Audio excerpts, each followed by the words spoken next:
እግዚአብሔርን ከማይፈራ አስመሳይ ጻድቅ እግዚአብሔርን የሚፈራ ኃጢአተኛ ይሻላል። እርግጠኛ ሆኜ ነው የምነግራችሁ።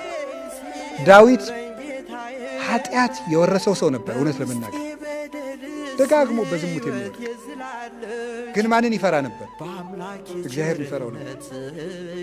ወዲያው ኃጢአት ሰርቶ ጨንገር እንዳነሱበት ብላቴና አይኑ ብክን ብክን ብሎ ያለቅስ ነበር። እግዚአብሔርን ይፈራው ነበር። አንዳንድ ሰዎች ግን ተጠንቅቀው ነዋሪዎች ናቸው። ልባቸው ግን ከአንበሳ ይልቅ ይመራል፣ ደንዳና ነው። ከአንደበታቸው የሚወጣው ቃል ድንግጥ ያደርገኛል።